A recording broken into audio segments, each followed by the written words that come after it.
رضوا بي أهل الوصال فكل حالي عين الجمال.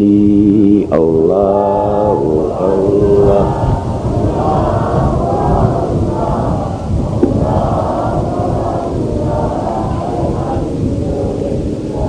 إن رحموني أو عذبوني العبد عبد في كل حال. الله الله الله الله. موتي حياتي محوي ثباتي ذلي عزي فقري كمالي. الله الله الله الله الله. الحمد لله رب العالمين والعاقبة للمتقين والصلاة والسلام على سيدنا محمد أشرف المرسلين وعلى آله وأصحابه وأزواجه وأهل بيته أجمعين. أما بعد. அன்புக்குரிய சகோதரர்களே, அல்லாஹ்வின் நல்லடியார்களே, ஞான வழி தோழர்களே, நபியுல்லாஹி ஸல்லல்லாஹு அலைஹி வஸல்லம் அவர்கள் தங்களுடைய வாழ்க்கையில் எத்தனையோ விஷயங்களை அல்லாஹ்விடத்திலே கேட்டிருக்கிறார்கள். இன்னும் எத்தனையோ விஷயங்களை விட்டும் அல்லாஹ்விடத்திலே பாதுகாப்பும் தேடியிருக்கிறார்கள். அவர்கள் கேட்ட விஷயங்கள் எவை என்பதை நாங்கள் தெரிந்து அறிந்து அவற்றையும் அல்லாஹ்விடத்திலே நாங்கள் கேட்டுக்கொள்ள வேண்டும். அவர்கள் எவற்றை விட்டும் பாதுகாப்பு தேடினார்களோ அவற்றை அறிந்து புரிந்து அவற்றை விட்டும் நாங்களும் பாதுகாப்பு தேடிக்கொள்ள வேண்டும். அதுதான் ரசூலுல்லாஹி ஸல்லல்லாஹு அலைஹி வஸல்லம் அவர்களை இத்திபா செய்தல், பின் தொடர்ந்து செல்வதாக ஆகும். ஒரு மார்க்க அறிஞனாக இருந்தால் குர்ஆன் ஹதீஸ்களை ஆராயக்கூடிய திறமை உள்ளவனாக இருந்தால் ரசூலுல்லாஹி ஸல்லல்லாஹு அலைஹி வஸல்லம் எதையெல்லாம் கேட்டார்களோ அதை அவன் தெரிந்து கொள்ள வாய்ப்பு உண்டு. எதை விட்டும் பாதுகாப்பு தேடினார்களோ அவற்றை தெரிந்து பாதுகாப்பு தேடுவதற்கும் வாய்ப்பு உண்டு. குர்ஆனை தெரியாத, ஹதீஸ்களை புரியாத, மார்க்கத்தை சரியாக விளங்கிக் கொள்ள முடியாத சாதாரண மக்களுக்கு ரசூலுல்லாஹி ஸல்லல்லாஹு அலைஹி வஸல்லம் எதையெல்லாம் அல்லாஹ்விடத்தில் கேட்டார்கள், எதை விட்டு பாதுகாப்பு தேடினார்கள் என்பது புரியாதல்லவா? ஆகவே அப்படியான பாமர மக்கள் ஒன்று செய்து கொள்ளலாம். தெரிந்தவர்கள் விவரமாக கேட்டுக்கொள்ளலாம், தெரியாதவர்கள் ஒன்றை கேட்டுக்கொள்ளலாம். பொதுவான விஷயம், அல்லாஹும்ம இன்னி அஸ்அலுக மா சஅலக நபியுக முஹம்மதுன் ஸல்லல்லாஹு அலைஹி வஸல்லம் வ அஊது பிக மிம்ம ஸ்தஆத நபியுக முஹம்மதுன் ஸல்லல்லாஹு அலைஹி வஸல்லம். அதை தமிழில் சொல்வதாயிருந்தால் அரபியிலே பாடமாக்கிக் கொள்வது உங்களுக்கு கஷ்டமாக இருந்தால் தமிழில் நீங்கள் அல்லாஹ்விடத்திலே கேட்டுக்கொள்ளலாம். துஆ கேட்பது அரபியில் கேட்க வேண்டும் என்பது அவசியமில்லை, ஃபர்து இல்லை. எத்தனை பேர் தொழுதுவிட்டு நீங்கள் அரபியிலே துஆ ஓதுகிறீர்கள்? உங்களுக்கே நீங்கள் ஓதுற துஆவுடைய அர்த்தம் தெரியாது. நான் எத்தனை பேரை பார்த்துருக்கிறேன், அவர்களுக்கு அரபு தெரியாது, ஆனால் அரபியிலே துஆ ஓதுகிறார்கள். எதை அல்லாஹ்விடத்திலே கேட்கிறீர்கள் என்பது உங்களுக்கே தெரியாமல் கேட்கிறீர்கள். ஆகவே அரபியில் நீங்கள் கேட்காமல் உங்களுடைய தேவைகளை அல்லாஹ்விடத்திலே தமிழில் கேளுங்கள். அதே மாதிரி எதை விட்டும் பாதுகாப்பு தேட வேண்டும் என்று நினைக்கின்றீர்களோ அதை தமிழிலே கேளுங்கள். பொதுவாக இப்போது நான் சொன்னேனே, இந்த துஆவை அரபியிலே உங்களுக்கு கேட்க தெரியாது போனால், இறைவா யா அல்லாஹ் எதையெல்லாம் உன்னுடைய ஹபீபாகிய நபியாகிய முஹம்மது ஸல்லல்லாஹு அலைஹி வஸல்லம் உன்னிடத்தில் கேட்டார்களோ அதையெல்லாம் நானும் கேட்கிறேன். எதையெல்லாம் விட்டு உன்னுடைய ஹபீபாகிய நபியாகிய முஹம்மது ஸல்லல்லாஹு அலைஹி வஸல்லம் பாதுகாப்பு தேடினார்களோ அதையெல்லாம் விட்டு நான் பாதுகாப்பு தேடுகிறேன் என்றால் இது ஒரு மொத்தமான பேச்சு. ரசூலுல்லாஹி ஸல்லல்லாஹு அலைஹி வஸல்லம் எதையெல்லாம் உன்னிடத்தில் கேட்டார்களோ அதையெல்லாம் நானும் கேட்கிறேன். எதையெல்லாம் விட்டு பாதுகாப்பு தேடினார்களோ அதையெல்லாம் விட்டு நானும் பாதுகாப்பு தேடுகிறேன் என்று தமிழிலே நீங்கள் துஆ கேட்டால் எல்லாமே அதற்குள் அடங்கிவிடும். இதை நீங்கள் கையாள வேண்டும். இன்னொன்று குறிப்பாக ரசூலுல்லாஹி ஸல்லல்லாஹு அலைஹி வஸல்லம் அதிகமான நேரங்களில் இப்படி துஆ கேட்டிருக்கிறார்கள். அல்லாஹும்ம இன்னி அஊது பிக மினல் ஹம்மி வல் ஹஸன் வ அஊது பிக மினல் அஜ்ஸி வல் கஸல் வ அஊது பிக மினல் ஜுப்னி வல் புக்ல் வ அஊது பிக மின் கலபத்தி தைனி வ கஹரி ரிஜால். தொழுகையில எந்த பள்ளியாக இருந்தாலும் எந்த மௌலவியாக இருந்தாலும் தொழுகை முடித்துவிட்டு இந்த துஆவை ஓதுவார்கள். நீங்கள் கேட்டிருப்பீர்கள். அல்லாஹும்ம இன்னி அஊது பிக மினல் ஹம்மி வல் ஹஸன். இறைவா, துக்கம் கவலை இரண்டையும் நீங்கள் புரிந்து கொள்ள வேண்டும். துக்கம் கவலை இரண்டை விட்டும் உன்னை கொண்டு உன்னிடத்தில் நான் பாதுகாப்பு தேடுகிறேன். இது ரசூலுல்லாஹ் கேட்ட துஆ. அல்லாஹும்ம இன்னி அஊது பிக மினல் ஹம்மி வல் ஹஸன். துக்கம் கவலை இரண்டை விட்டும் உன்னிடத்தில் பாதுகாப்பு தேடுகிறேன். தேடணுமா இல்லையா? தேடத்தான் வேணும். ரெண்டு சாமானும் மிச்சம் மோசமான சாமான், மனுஷனை வாட்டி போட்டுரும். கவலை ஒருவனுக்கு இருந்தால் அது தலை கொள்ளாத ஒரு பிரச்சனை. துக்கம் ஒருவனுக்கு இருக்குமானால் அதுவும் தாங்க முடியாத பிரச்சனை. இந்த இரண்டு பிரச்சனைகளில் இருந்து மனிதன் விடுபட வேண்டும், நிம்மதியாக வாழ வேண்டும் என்பதற்காக ரசூலுல்லாஹ் தன்னுடைய உம்மத்துகளுக்கு படித்து கொடுப்பதற்காக கேட்டார்கள். அவர்களுக்கு என்ன கவலை, அவங்களுக்கு என்ன துக்கம், ஏன் அவங்க பாதுகாப்பு தேட வேண்டும்? அவசியமில்லை. அவர்களுக்கு கவலையும் இல்லை, துக்கமும் இல்லை, பயமும் இல்லை. ஆகையினால் பாதுகாப்பு தேட வேண்டிய அவசியமும் அவர்களுக்கு இல்லை. ஏன் தேடினார்கள்? தங்களுடைய உம்மத்தவர்களுக்கு படித்து கொடுப்பதற்காக, ஒரு பாடத்தை கற்றுக் கொடுப்பதற்காக, நீங்களும் இவ்வாறு கேட்டுக்கொள்ள வேண்டும் என்று சொல்வதற்காக அவர்கள் கேட்டார்கள். தங்களுக்காக இல்லை, தங்களுடைய உம்மத்துகளுக்காக கேட்டார்கள். அல்லாஹும்ம இன்னி அஊது பிக மினல் ஹம்மி வல் ஹஸன் வ அஊது பிக மினல் அஜ்ஸி வல் கஸல். ரெண்டு விஷயம். வ அஊது பிக, இறைவா உன்னை கொண்டு நான் உன்னிடத்தில் பாதுகாப்பு தேடுகிறேன். மினல் அஜ்ஸி, இயலாமையை விட்டும் பாதுகாப்பு தேடுகிறேன். இயலாமை, இயலாமை என்றா என்ன? நாங்க எத்தனை பேரை பார்க்கிறோம், ஒளிம்பி கேளா, இருந்து கேளா, கழிச்சு கேளா, பேசி கேளா, முக்குறான், அணுங்குறான், எவ்வளவோ அவதிப்படுறான். இந்த நிலை ஒரு மோசமான நிலையா இல்லையா?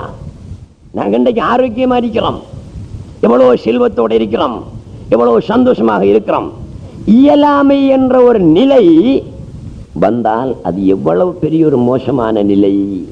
ஒன்றுமே செய்ய முடியாது. என்ன தம்பி, நமக்கு ஒன்றுக்கு ஏலா ஹபீப், இயலாமை. கதைக்கு ஏலா ஹபீப், பேசிக்க ஏலா ஹபீப், சாப்பிட்டுக்கு ஏலா ஹபீப், நடந்துக்கு ஏலா ஹபீப், இயலாமை. அந்த இயலாமை மனிதனுக்கு வரக்கூடாது.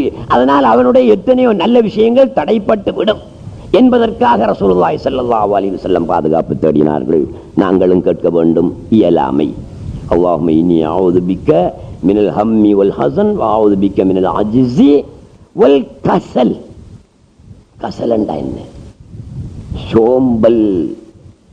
சோம்பலை விட்டும் அல்லாஹு தஆலா இடத்திலே நபியுல்லாஹி ஸல்லல்லாஹு அலைஹி வஸல்லம் பாதுகாப்பு தேடினார்கள். சோம்பல் நல்ல காரியமா? சோம்பேறி, சோம்பல் பிடிச்சவன், முஷிவத்து பிடிச்சவன், ஒரு டைமுக்கு ஒரு வேலையை செய்ய மாட்டான், சும்மா கிடக்கான். எத்தனை பேர் தொழில் செய்யாம சும்மா கிடக்கானா இல்லையா? விட்ட தொழிலுக்கே போக மாட்டான். காலையில் எழும்புவான் 10 மணிக்கு, குளிப்பான், கக்குசி போவான், தண்ணியை குடிச்சுக்கிட்டு ஊட்டையே கிடப்பான். கொண்டாட்டிங்க அவனுக்கு சண்டை. ஏன் குடும்பம் ஓட வேணுமே, அதற்கு அவன் உழைக்க வேணும். உழைக்க போக மாட்டான், கையக்கால உசுப்ப மாட்டான், சும்மா கிடக்கணும். வானத்திலிருந்து அவருக்கு ரிசுக்கு வந்து இறங்கணும் போல. அது என்ன? கசல், சோம்பல். சோம்பல் மனிதனிடத்திலே இருக்கக்கூடாது, உற்சாகமாக இருக்க வேண்டும். அதற்காக நபியுல்லாஹி ஸல்லல்லாஹு அலைஹி வஸல்லம் சோம்பலை விட்டும் பாதுகாப்பு தேடி இருக்கிறார்கள். எத்தனை விஷயம், எத்தனை சொன்ன என்ன ஹதீஸாக இருக்கிறீங்க நீங்க? அல்லாஹும்ம இன்னி அஊது பிக்க மினல் அஜ்ஸி வல் கஸல், அல்லாஹும்ம இன்னி அஊது பிக்க மினல் ஹம்மி வல் ஹஸன் வ அஊது பிக்க மினல் அஜ்ஸி வல் கஸல். 4 விஷயம். வ அஊது பிக்க மினல் ஜுபுனி வல் புஹ்ல். 6 விஷயம். வ அஊது பிக்க, இறைவா உன்னை கொண்டு உன்னிடம் பாதுகாப்பு தேடுகிறேன். மினல் ஜுபுனி, கோழைத்தனத்தை விட்டு. கோழைத்தனம், தைரியம் இல்லாத ஒரு நிலைமை, கோழைத்தனம். என்னடா பள்ளிக்கு வரல, சுபவுக்கு பயத்தில் வரல, அவன் அடிச்சு போட்டுருவான், இவன் சுட்டு போட்டுருவான், இவன் குத்தி போட்டுருவான், பயத்தில் வரல. ஏன்டா கந்தூரிக்கு வரல நீ? கந்தூரி நேரம் எதிரிகள் என்னும் குண்ட வச்சிருவான் பயத்தில் நாம் வரல. ஏண்டா நீ பள்ளிக்கு மாறல? எதிரிகள் என்னமும் செஞ்சு போட்டுருவான் பயத்தில் நாம் வரல. கோழைத்தனம். கோழைத்தனம் மூமினுடைய அடையாளம் அல்ல. பயந்து ஒதுங்கி ஒடுங்கி போய் கிடப்பது விசுவாசியுடைய அடையாளம் அல்ல. விசுவாசி எப்போதும் மார்கட்டி நெஞ்சை நிமிர்த்தி தைரியமாக இருக்க வேண்டும். கோழைத்தனம் கூடாது. அதனால் நபியுல்லாஹி ஸல்லல்லாஹு அலைஹி வஸல்லம் அதை விட்டும் பாதுகாப்பு தேடினார்கள். வஅஊது பிக்க மினல் ஜுபுனி வல் புஹ்ல். புஹ்ல் என்றா என்ன? உலோபித்தனம், கஞ்சத்தனம், பகில்தனம். இதை விட்டும் நபியுல்லாஹி ஸல்லல்லாஹு அலைஹி வஸல்லம் பாதுகாப்பு தேடி இருக்கிறார்கள். பகில்தனமும் ஒரு விசுவாசியுடைய அடையாளம் அல்ல, அது முனாஃபிக்குடைய அடையாளம். பகில்தனம் எங்களிடத்திலே இருக்கக்கூடாது. அந்த காலத்தில் சோர்வாடர்கள் அல்லவா, சோறு தின்ற கையால காகத்தை கூட விரச மாட்டான்டா என்று சொல்லுவாங்க. ஏன் விரச மாட்டான்? சோறு தின்ற கையால காகத்தை விரசினா என்னடா? கையில் இருக்கிற சோறு ஒரு வேளை பறந்துடும். அவ்வளவு பகில். செருப்பை வாங்கி ஊட்ட வச்சுக்குவான், செருப்பு போட மாட்டான். ஏண்டா? தேஞ்சி வைத்திரும். ஷர்ட்டை வாங்கி ஊட்ட வச்சுக்குவான், போட மாட்டான். என்ன தம்பி நீங்க நல்ல ஷர்ட் போடுறீங்க, இல்லை இல்லை ஷர்ட்டுகள் இல்லையா? அண்டா அவன்ட ஊட்ட போய் பார்த்தா அட்டிக்கு வச்சிருப்பான் ஷர்ட், அட்டிக்கு வச்சிருப்பான் சாரன். பிஞ்ச ஷர்ட்டையும் பிஞ்ச சாரனையும் ஊத்த ஷர்ட்டையும் ஊத்த சாரனையும் தான் போட்டுவிட்டு வருவான். பகிலன். பள்ளி வாயிலுக்கு ஒரு வேளை எங்கேயாவது இருந்து வந்திருந்தானண்டா, அவன் தொழுது போட்டு போகிற ஆக்களை பார்த்து பார்த்து சலாம் அலைக்கும் மண்டே கிடப்பான் வாசல்ல. ஒரு மனுஷன் அவனை சாப்பாட்டுக்கு கூட்டிட்டு போக மாட்டான். பகிலன். ஒரு வேளை கஷ்டப்பட்டு பெருநாளண்டோ அல்லது ஒரு வெள்ளிக்கிழமையோ இன்றைய கரைப்புளி வாங்குறதுக்கு பணம் இல்லாமல் இருக்கேன் நம்ம தாங்க ஹாஜியாரண்டா, அவனே அண்டு கோழி வாங்கி அறுத்திருப்பான். இவனுக்கு ஒரு கருவாட்டுக்கு கூட உதவி செய்ய மாட்டான். பகிலன். அப்புறம் ரசூலுல்லாஹி ஸல்லல்லாஹு அலைஹி வஸல்லம் இது விசுவாசியுடைய அடையாளம் அல்ல என்பதற்காக, விசுவாசியிடத்தில் இந்த குணம் இருக்கக்கூடாது என்பதற்காக பாதுகாப்பு தேடி இருக்கிறார்கள். எத்தனை விஷயம்? 7 வராத, நான் 2 தானே சொல்லியிருக்கேன். 7 எப்படி வரும்? 6. அல்லாஹும்ம இன்னி அஊது பிக்க மினல் ஹம்மி வல் ஹஸன் வ அஊது பிக்க மினல் அஜ்ஸி வல் கஸல் வ அஊது பிக்க மினல் ஜுப்னி வல் புஹ்ல். 6 விஷயம். வ அஊது பிக்க மின் கலபத்தி தைனி. எப்படி கேட்டிருக்காங்க ரசூலுல்லாஹி ஸல்லல்லாஹு அலைஹி வஸல்லம்? இறைவா, கடன் கடன் கடன் மிகைத்து விடாமல் உன்னை கொண்டு உன்னிடத்திலே பாதுகாப்பு தேடுகிறேன். கடனை விட்டும் பாதுகாப்பு தேடுகிறேன் என்று சொல்லியும் இல்லை. கொஞ்சம் கவனிச்சு பாருங்க ரசூலுல்லாஹ்வுடைய இந்த வார்த்தையினுடைய ஆழத்தை பாருங்க. கடனை விட்டும் பாதுகாப்பு தேடுகிறேன் என்று சொல்லல. ஏன் சொல்லல? ஒரு மனுஷன் கடன் எடுக்காம வாழ்ற கஷ்டமா இல்லையா? கோடீஸ்வரன் ஒருவேளை கடன் எடுக்காம வாழவான். அப்படி நினைக்கிறீங்க? கோடீஸ்வரன் கோடிக்கணக்கில் கடன் எடுப்பான். லட்சாதிபதி லட்சக்கணக்கில் கடன் எடுப்பான். என்னையும் உங்களையும் போல பிச்சைக்காரன் 100 ரூபாய் 200 ரூபாய் கடன் எடுப்பான். எல்லாரும் கடன் எடுப்பான் தான். இந்த நாட்டு ஜனாதிபதியும் கடன் எடுப்பான் தான். எந்த நாட்டு ஜனாதிபதியும் கடன் எடுப்பான் தான். அவன் தேவைக்கு ஏற்ற மாதிரி அவன் கடன் எடுத்துக்குவான். அப்ப கடன் மனுஷனுக்கு தேவையான சாமான் தான், தேவைப்படும் தான். இப்ப கடன் எடுக்காத ஆக்கள் நீங்க யாரும் இருக்கிறீங்களா தம்பி? யாரும் இருக்கிறீங்களா? ஒரு நாள் நீங்க ஒழும்பி சொல்லுங்க. அப்ப நான் என் வாழ்க்கையில கடன் எடுக்கவே இல்லையேண்டு உங்களை நாங்கள் கொஞ்சம் பிடிச்சிக்குவோம். ஆளை எங்களோட தேவைகளுக்கு பயன்படுத்திக்குவோம். வசதி உள்ள ஆள் இருப்பீங்க நீங்க. அத்தனை பேரும் கடன் எடுத்தான் இருப்பான். அவண்ட வாழ்க்கை தரத்துக்கு ஏற்ற மாதிரி கடன். கடன் கேட்டான் கடன் கொடுக்கணும். அதான் மார்க்கம். கடனை கொடுத்து போட்டு அவன்கிட்ட புறத்தால் 1000 தரம் சுத்தி தெரிகிறது மார்க்கம் இல்லை. ஒரு டேட்டு சொல்லி கடன் எடுத்தா அந்த டேட்டு கொடுக்கிறது மார்க்கம். அந்த டேட்டு தவறினா அவனை பொலிசில கொண்டு அடைக்கிறது மார்க்கம் இல்லை. என்ன செய்யுங்க? உங்களில் உமங்கானமின், அதாவது ஒரு கடனா ஒரு கஷ்டப்பட்டவன் இருந்தால் அவன் கடன் ஏதோ கஷ்டத்தில் உங்கள்கிட்ட வாங்கிட்டானண்டா, அதை தர முடியாம கொஞ்சம் கஷ்டப்படுறான் நாமண்டா, கொஞ்சம் என்ன செய்ய அவனுக்கு தவணையை கொடுத்து ஒரு மாசமோ 2 மாசமோ தவணையை கொடுத்து அந்த கடனை பெற்றுக் கொள்வதற்கு தண்டித்துக் கொள்ளுங்கள். என்னமோ தொண்ட கொழிய புட்டிக்கிற மாதிரி புட்டிச்ச முடியல வெவையிற காசை விளையாட்டி குத்துவன் கொல்லுவன் என்று சொல்றது இருக்கிறே, அது நல்லமில்லை. கடன் கொடுங்கள். கடன் எடுப்பவர்கள் எடுக்கின்ற தவணைக்கு அதை கொடுங்கள். கொடுக்க முடியாது போகின்ற நேரத்தில் கடன் கொடுத்தவன் கொஞ்சம் பொறுமை செய்து உமங்கான உஸ்ரத்தின் ஃபநதிரத்துன் இலா மைஸரான்னு அல்லாஹ் குர்ஆன்ல சொல்றான். கஷ்டப்பட்டவன் இருந்தா கொஞ்சம் தவணை கொடுத்து அந்த கடனை நீங்க பெற்றுக் கொள்ளுங்கள் என்று சொல்கிறான். ஆகவே இதில் கண்ணியமாக நான் நடந்து கொள்ள வேண்டும். கடன் மிகைப்பதை விட்டும் பாதுகாப்பு தேடுகிறேன் என்றார்கள். கடனை விட்டும் பாதுகாப்பு தேடுகிறேன் என்று சொல்லல. ஏன்? கடன் மனுஷனுக்கு தேவைப்படும். ஆகையினால் அதில் சலுகை கொடுத்தார்கள் நபி ஸல்லல்லாஹு அலைஹி வஸல்லம். மிகைக்காமல். சிலவன் என்ன செய்வான்? சின்ன தொழில் தான் செய்வான். எவ்வளவு தம்பி கடன் இருக்க உங்களுக்கு கேட்டா 2,50,000 ரூபாய். என்ன வியாபாரம் பண்றீங்க? பச்சை வச்சுக்காய் விற்கிற. பச்சை வச்சுக்காய் விற்கிறவருக்கு 2,50,000 ரூபாய் கடன் வந்தா என்னடா செய்யற? எவ்வளவு கஷ்டம். ஒரு ஆளுக்கு 2,50,000 ரூபாய் கடன் இருக்கு. உங்களோட தொழில் என்ன ஹபி? நாம கொழும்புல செத்தின கல்லு கடை. பரவாயில்ல. செத்தின கல்லு கடைக்காரனுக்கு 2,50,000 ரூபாய் கடன் பெருச கடைனா? மிகைத்த கடனா? இல்ல. பச்சை வச்சுக்காய் விற்க வெங்காயம் விற்கிற அவனுக்கு 2,50,000 ரூபாய் மிகைத்த கடன் தான், கூடுதலான கடன் தான். அப்படி கடன் வராமல் பாதுகாப்பு தேடினார்கள் ரசூலுல்லாஹி ஸல்லல்லாஹு அலைஹி வஸல்லம். நாங்க பாதுகாப்பு தேடிக்கணும். கடன் வராமல் இல்ல, கடன் மிகைக்காமல், கூடுதலாக தலைக்கு மேல வெள்ளம் போகாமல் நாங்கள் பாதுகாப்பு தேடிக்கொள்ள வேண்டும். எத்தனை விஷயம்? 7. என்ன என்ன கணக்கு பற்றி சொல்றீங்க? 7டா. மின் கலபத்தி தைனி வக்கஹரிர் ரிஜால்.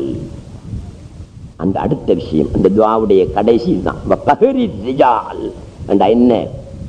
மற்றவர்கள் எங்களை அடக்கி வாழாமல், மற்றவர்கள் எங்களை அடக்கி ஒடுக்கி வாழாமல் ஆண்டவா உன்னிடத்திலே நான் பாதுகாப்பு தேடுகிறேன் என்றா என்ன அர்த்தம்?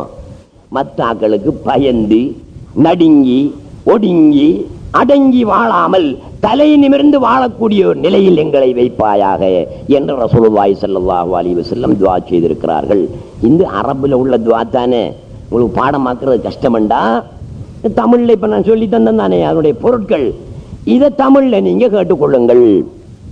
இன்னும் ரசூலுல்லாஹி ஸல்லல்லாஹு அலைஹி வஸல்லம் சொல்லி இருக்கிறார்கள், அல்லாஹும்ம இன்னி அஊது பிக்க மினல் குஃப்ரி வல் ஃபக்ரி.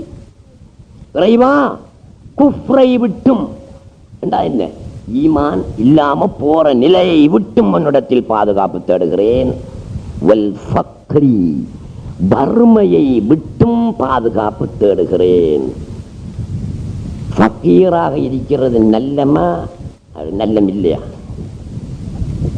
ஃபக்கீர் ஃபக்கீர் அந்த பக்கீரை சொல்லலனா தாரா அடிச்சு தீரான பக்கீரு, அந்த பக்கீரை சொல்லல. ஃபக்கீர் ஃபக்கீர் என்ன? ஏழை, வறுமையானவன். ஃபக்கீராக இருக்கிறத ரசூலுல்லாஹ் விரும்பல. மிஸ்கீனாக இருக்கிறதை விரும்பி இருக்கிறார்கள்.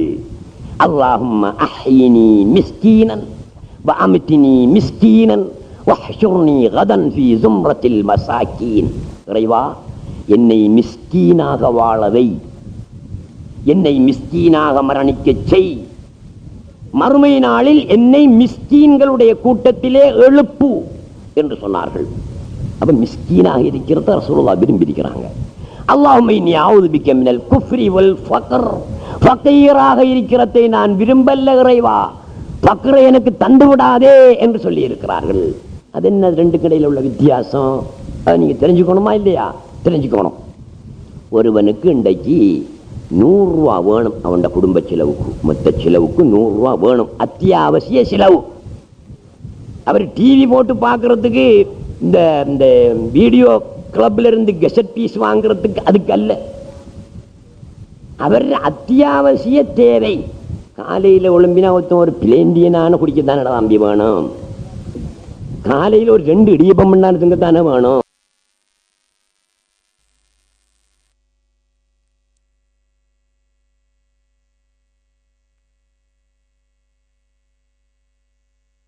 குடிக்கத்தானே தம்பி வேணும், காலையில் ஒரு 2 இடியப்பம் தானே வேணும். மத்தியானம் கருவாட்டுக்கண்டான ஒரு கரையாக்கி சோறு திங்கத்தானே வேணும். பின்னேரம் குறைஞ்சபட்சம் ஒரு பிளேண்டியனான குடிச்சுக்கத்தானே வேணும். இரவைக்கு ஏதாவது 2 இடியப்பத்தை ஒரு பான் துண்டு என்ன திண்டுக்கத்தானே வேணும். இதெல்லாம் அத்தியாவசிய தேவை. இப்படி அத்தியாவசிய தேவைக்கு ஒருவனுக்கு ஒரு நாளைக்கு 100 ரூபா தேவைன்னு வச்சுக்குவோம். அந்த 100 ரூபாயும் அவனுக்கு அல்ஹம்துலில்லாஹ் கிடைக்குது. இவங்க யாரு? மிஸ்கீன்.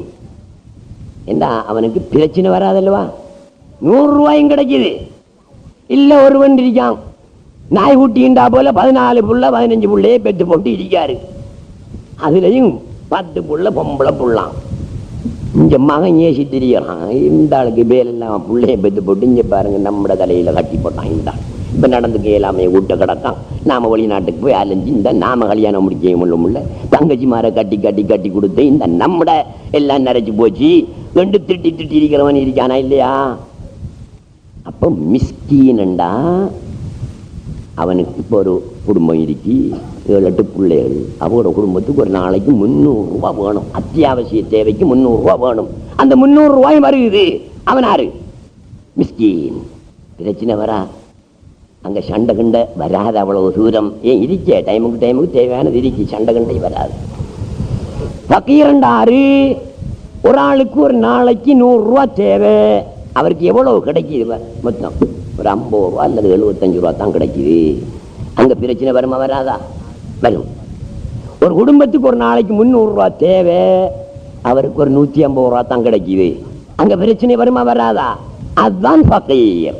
அப்ப இந்த நிலையை விட்டும் ரசூலுல்லாஹி ஸல்லல்லாஹு அலைஹி வஸல்லம் பாதுகாப்பு தேடி இருக்கிறார்கள். மிஸ்கீனாக வாழவை என்று சொல்லி இருக்கிறார்கள். அதனால பணக்காரனாக வாழவை என்ற அல்லாஹ்விடத்துல துஆ கேட்கிறது பிழை என்ற கருத்து இல்லை. கேளுங்க, பணக்காரனாக வாழவை, பணக்காரனாக வாழவை என்று நீங்க கேளுங்க. இப்படி துஆ கேட்காதாக்கள் யாரும் இருக்கிறீங்களா வாழ்க்கையில?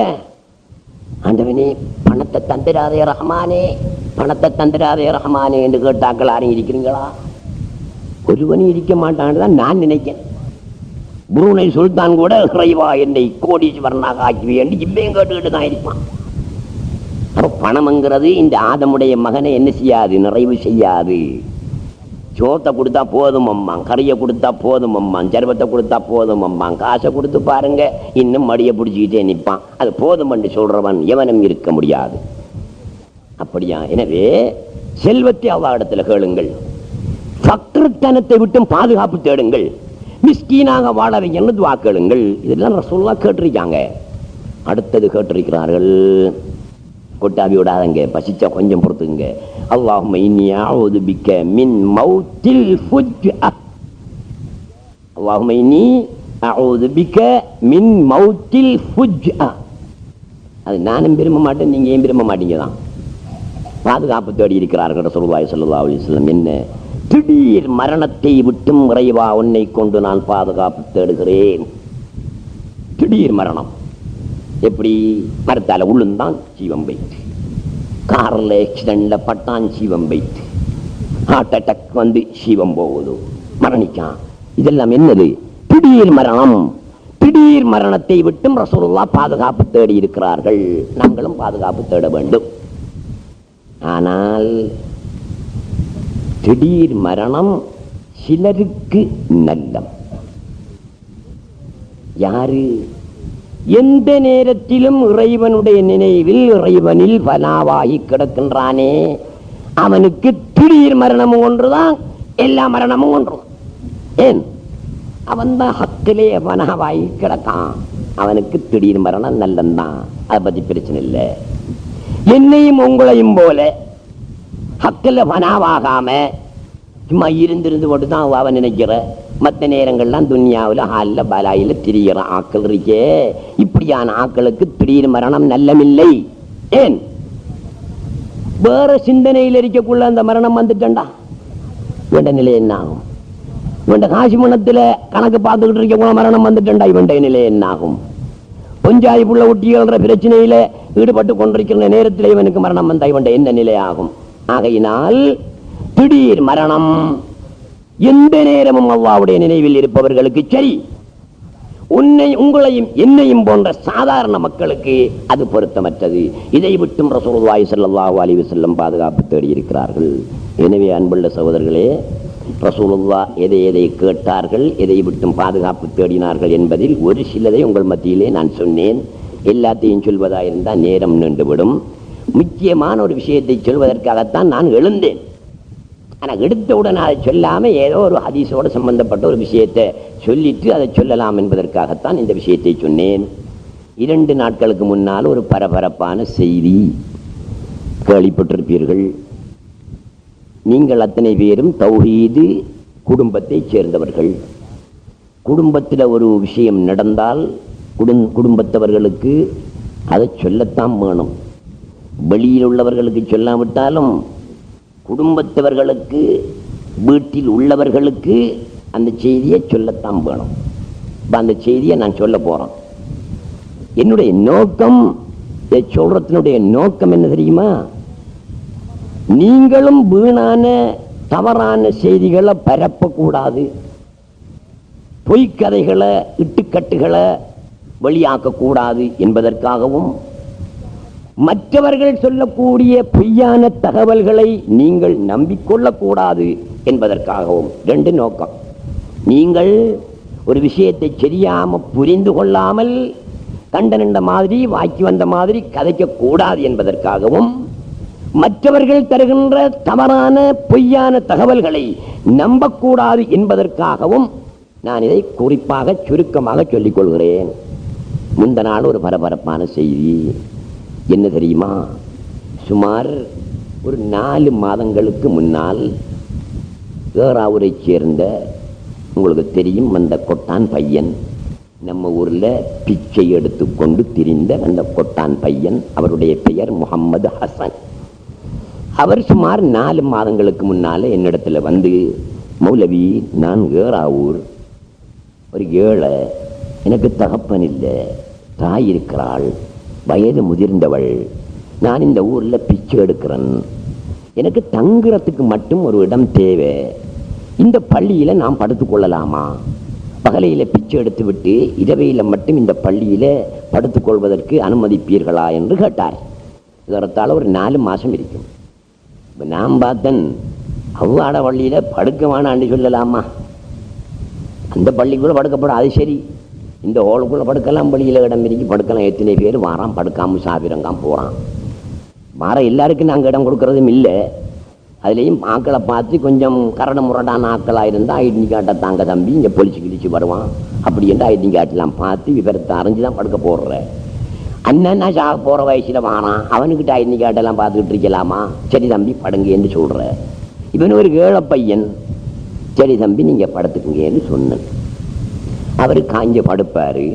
அப்போ இந்த ஏரியாவில் உள்ள மக்களுக்கு நான் சொல்லி வச்சிருக்கிறேன், இவன் ஒரு ஏழை பையன், இந்த கொட்டான் ஐட்டத்தில் சேர்ந்த ஆள், இன்னும் தொழில் செய்ய மாட்டான் போல் இருக்கி, உங்களால் முடிஞ்ச உதவிகளை செஞ்சுக்குங்க, உடுப்புகளை கொடுங்க, சாப்பாடுகளை கொடுங்கன்னு இந்த பக்கத்தில் உள்ளவங்களுக்கு நான் சொல்லி வச்சிருக்கிறேன். அதே மாதிரி அவனும் அந்த நேரத்துக்கு அவனுக்கு சாப்பாடு கொடுப்பாங்க, காசுகளும் கொடுப்பாங்க, சேட்டு சாரன்களும் கொடுப்பாங்க. இப்படி ஒரு மாசம் 1.5 மாசம் 2 மாசம் போச்சு. இவன் காலையில் ஒரு 8 மணிக்கு போவான், 11 மணிக்கெல்லாம் வந்துடுவான். அவ்வளவுதான் அவன் பிச்சை எடுக்கிற நேரம். இதை ஏன் நான் சொல்றேன்னா, இதுக்கு ஒரு பாயிண்ட் ஒன்றைக்கு அதை நீங்க தெரிஞ்சு கொள்ள வேணும்ங்கிறதுக்காண்டி தான் நான் சொல்றேன். காலையில் 8 மணிக்கு போவான், 11 மணிக்குள்ள வருவான், 100 ரூபா காசு கொண்டு வருவான். அந்த 100 ரூபா காசும் சில்லறையா கொண்டு வர மாட்டான், 50 ரூபா தாள் 2 கொண்டு வருவான். அதை இந்த அடிக்கிற மஜீத் மௌலவிக்கிட்ட நான் தான் அவன்கிட்ட சொன்னேன், நீ பிச்சை எடுத்துக்கிட்டு வார காசை பொட்டியில் வச்சுக்கிட்டு இங்கே படுத்து என்ன பலரும் வந்து படுக்கிறாங்க, அடிச்சுட்டு போய்த்திருவானுங்கள், பிச்சை போட்டிக்குள்ள இடி உளுந்தாப்பில் வைத்திரும். ஆகையினால நீ அதை மஜீத் மௌலவிட்ட கொடுத்து வை, ஒரு 5 நாள் 10 நாளுக்கு பிறகு உனக்கும் கொஞ்சம் காசு சேர்ந்திருக்கும், அதை எடுத்துக்கிட்டு ஊருக்கு போய் உம்மா கிட்ட கொடுத்து போட்டு நீ வா அப்படின்னு அவன்கிட்ட சொல்லி வச்சான். அதே மாதிரி ஒவ்வொரு நாளும் அவன் 100 ரூபா கொண்டு வந்து ஒரு 10 ரூபாய் அவன் எடுத்துக்குவான், சிலவுக்கு எடுத்துக்குவான். மௌலவிக்கு 90 ரூபா, சில நாளையில் 80 ரூபா மஜீத் மௌலவிட்ட கொடுத்து வைப்பான். ஒரு 5 நாள் 6 நாள் 7 நாளைக்கு பிறகு மொத்தமாக அந்த காசை எடுத்துக்கிட்டு ஊருக்கு போவான். 2 நாள் ஊரில் தங்கிட்டு இங்கே வருவான். இப்படியே ஒரு 2 மாதம் போச்சு. 2 மாதம் 2.5 மாதம் போச்சு. இவனில் எனக்கு சந்தேகமே கிடையாது. நான் நல்ல இரக்கம்தான், என் கொட்டம் ஆயிட்டம் தானே என்று இரக்கம். பிறகு கொஞ்சம் கொஞ்சமாக இந்த பையன்ல எனக்கு சந்தேகம் வளர ஆரம்பிச்சு. எப்படி ஆரம்பிச்சிச்சு, இவன் ஊருக்கு போய் வருவானே, பிறக்க ஒரு 2 பெட்டிச்சு 3 பெட்டிச்சு கொண்டாடுவான். கொண்டாந்து சொல்லுவான், மௌலவி எங்க உம்மா உங்களுக்கு கொடுக்க சொல்லி தந்தா என்று சொல்லி தருவான். அப்ப நான் பார்த்துட்டு, இவன் ஏழை பையன் என்னப்பா எனக்கு கொண்டாந்து தார, டே நீயே ஏழை பிச்சை எடுக்கிற மனுஷன், எனக்கு நீ தர தேவையில்லப்பா, எனக்கு யாரெல்லாம் கொண்டு வந்து தருவானுங்கள், நீ அதை 2 கையில் அடி யாருக்கு நானே கொடுவேன்னு சொல்லுவேன். ஏன் சொல்றேன், ஒரு சின்ன ஒரு சந்தேகம். வீட்டில இருந்து கொண்டாடம் ஏறாவுல இருந்து இங்க நமக்கு மௌலவியை கொடுக்க சொல்லி உம்மா கொடுக்குறேன்டா, ஒரு 3 பெட்டிசை கொடுக்க மாட்டாள், ஒரு 10 பெட்டிசை 15 பெட்டிசையாண்டான கொடுப்பாள். 3 ஒரு தாலுக்கை வச்சு சுத்திட்டு தான் வருவான். அதை பார்க்கறேன்னு எப்படி வழங்க மாட்டா, ஏதோ இந்த அடிக்கிற மெயின் ரோட்டில் இருக்கிற கடையில் வாங்கிட்டு வர மாதிரி தான் தெரியும். தம்பி மானான்னு சொல்லிடுவேன், நான் எடுத்ததே இல்லை. தேங்குழல் கொண்டாந்து தருவான், அடிக்கடி சந்திரிக்கான், பல தடவை சந்திரிக்கான். அதுவும் எத்தனை தேங்குழல் அந்த ரவுண்டரிக்கே தட்டுண்டு ஒரு 2 அல்லது 1 தாளில் வச்சு தான் கொண்டு வருவான். உம்மா சந்தா மௌலவிக்கு கொடுக்க சொல்லி. அப்போ உங்க உமாக்கு தேங்குழல் சுட்ட தெரியுமாடா? போயே தெரியும், அவள் தேங்குழல் சுட்டு. அப்ப எனக்கு ஒரு தேங்குழல் சுட்டாரதுக்கு அவ சுட்ட அல்லது வேற சுட்டி விற்கிறையா, இல்லை உங்களுக்காக வேண்டி தான் சுட்ட, இந்த 1 தானே சுட்ட, 1 தான் சுட்ட, அது எப்படி சொல்ற 1 தேங்குழல்? அப்ப அதுவும் சந்தேகம். தம்பி இந்த தேங்குழல் எல்லாம் நான் திங்குறல்ல, நீ திண்டு போடு, இல்லை என்ன யாருக்குன்னா கொடுவேன்னு சொல்லியிருக்கணும். தேங்குழல் பல தடவை கொண்டு வந்திருக்கான். வெட்டு சின்ன ஒரு 4-5 சரம் 2-3 தான் கொண்டு வருவான். பிறகு அலிவா கொண்டு வந்து சந்திரிக்கிறான். அந்த அலிவாவும் 2 துண்டு 3 துண்டு தான். தம்பி நான் இதெல்லாம் சாப்பிட மாட்டேன், நீ சாப்பிடுன்னு போட்டிருக்கிறான். முந்திரியம் பழம் கொண்டு வந்து சந்திரிக்கிறான். அதையும் நான் சாப்பிடல தம்பி என்று நான் சொல்லியிருக்கிறேன். அப்ப இவன் இப்படி சாப்பாட்டு பொருட்கள் ஏறத்தாழ ஒரு 25 தரம் மட்டும் எனக்கு தந்திருக்கான். ஒரு தடவையிலேனும் நான் பாரம் எடுக்கவும் இல்லை, நான் சாப்பிடவும் இல்லை. சந்தேகத்தில் வேற ஒன்றும் இல்லை. ஏன் எனக்கு சந்தேகம்? இதுக்கு முந்தி அப்படி ஒரு சம்பவம் நடந்துச்சு. நான் அதை நெருங்கி நாக்கிட்ட சொல்லியிருப்பேன், அல்லது இந்த இரவு நேரங்களில் இங்கே பேசக்குள்ள பேசியிருப்பேன். பகிரங்கமாக பேச செல்ல நான் அதை எனக்கு ஒரு கூட்டாளி இப்போ இருக்கான், ஹயாத்தோடு இருக்கான், நான் பேரை சொல்ல விரும்பல. அவன் சில நேரங்களில் எனக்கு இடியப்ப கொத்து அல்லது கொத்து ரொட்டி அல்லது என்னென்ன சின்ன சின்ன சாப்பாட்டு சாமான் அனுப்புவான். அவன் கொண்டு வந்து தருவான், எந்தெந்த விட்டு தருவான். ஒரு மாதத்தில் ஒரு தரம் 2 தரம் தருவான். அவனே கொண்டு வந்து தருவான். ஹயாத்தோடு இருக்கான். அவன் தொழுகிற ஆள் இல்லை, நம்ம வள்ளிக்கு வாரையும் இல்லை, அவன் வேற வள்ளிக்கு போய் தொழுகிற ஆளும் இல்லை. தொழாத ஒரு தாரிக்கு சலாத்து தொழாதவன் என்னோட இறக்கம், அவ்வளவுதான். ஒரு நாள் இந்த பாப்பாவுடைய சியாரத்தில் இந்த மணல்ல என்ன கூட்டாளிமாரோட நான் பேசிட்டு பின்னேரம் ஒரு 6 மணி இருக்கும். ஒரு கருத்த பொடியன் சைக்கிளில் வந்தான். வந்து இதை இன்னாரு உங்களுக்கு கொடுக்க சொன்னேன்னு சொன்னான். 6 என்று கேட்டேன். இன்னாருண்டான். அது 6 வளமையானுக்கு தந்துகிட்டு இருந்தாரு சாப்பாட்டு பார்சல், அவர் சொன்னான். எனக்கு ஒரு யோசனை வந்துச்சு, அவன் தானே எவ்வளவு காலம் கொண்டு வந்து தந்த, இந்த இவன் வந்து தாரானே, நீ யாரு தம்பி என்று கேட்டேன். அவருடைய சொந்தக்காரன், அவருடைய கூட்டாளி, அவருடைய இடத்துல நான் வேலைகள் செஞ்சு கொடுக்குறேன்னு சொன்னான். சரி சார் அந்த வாங்கிட்டு அவனை அனுப்பிட்டு விரிச்சு பார்த்தன், கொஞ்சம் தான் அதுக்குள்ளே இருந்துச்சு. இங்கே நாம சாப்பிட்றையா என்ன, நம்ம நெஞ்ச கிஞ்ச போட்டு தந்துட்டான்டா, என்ன செய்யற, அவன் தரலையே இவன் தானே கொண்டாந்து தந்தான் அந்த எண்ணத்தில் அந்த சுவரில் சாஞ்சிக்கின்றன நான் விரிச்சு பார்த்து போட்டு அப்படியே அங்கே எறிஞ்சு விட்டேன். அந்த வளகில் எறிஞ்சு விட்டேன். எறிஞ்சு போட்டு எந்த வேலையை பார்த்துட்டேன். காலத்தால் ஒரு 8-8:30 மணி வரைக்கும் அடுத்த நாள் காலையில் நான் குல்லியாவுக்கு ஓதி கொடுக்க வாரத்துக்காக வேண்டி வாரம் வந்து அங்கால பக்கம் போனேன். 3 காகம் செத்து கிடக்க விடத்து போய் பார்த்தேன். 3 காகம் செத்து தான் கிடக்கு. நான் எறிஞ்ச அந்த தாளும் கிடக்கு, அந்த உணவுகள் அதை விடத்த இல்லை. ஒரு காகம் செத்திருந்தா ஏதோ காகம் ஒன்று வந்துருச்சு, நம்ம மாடிப்பட்டு சித்தியாக்கம்னு நினச்சிக்குவேன். 3 செத்துருச்சு. அப்போ எனக்கு என்ன வந்துச்சு, நேற்று நாங்கள் எறிஞ்ச உணவை இந்த காகம் தின்றிக்க உலரிக்கி, அதுதான் செத்தஞ்சிக்கு உலரிக்கி, அதில் ஏதோ நஞ்சு கலந்து தான் இருக்கி என்று நான் நினைச்சேன். அதனால எனக்கு ஒரு சந்தேகம், இப்படி சாப்பாட்டு பொருட்கள் வந்தால் நான் எடுக்கிறது இல்லை, நான் சாப்பிட மாட்டேன். அதே நேரம் இந்த தகப்பனாருக்கு நடந்த ஒரு சம்பவம் எனக்கு நினைவில் எப்பயும் இருக்கும். இந்த ஹயாத்தோடு இருக்கிறாங்க தாயர் ஆலிமு ஜெண்டத்து மாவட்டத்தில், அவங்கள்ட்ட நீங்கள் போய் கேட்டு பாருங்கள்.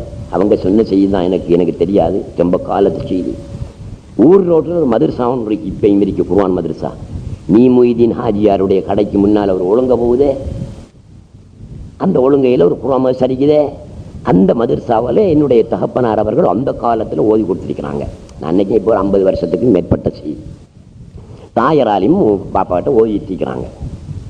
ஒரு வீட்டில் இருந்து ஒரு கப்பில் பிளேந்தியும் ஒரு தாளுக்குள்ள வெள்ளை முட்டாசி, அந்த காலத்தில் நாங்கள் தேத்தண்ணிக்கு தொட்டு குடிப்போம், வெள்ளை முட்டாசி ஒரு 8-10 ஒரு தாளில் வச்சு பாப்பாவுக்கு போயிருக்கும் மதரசாவுக்கும்.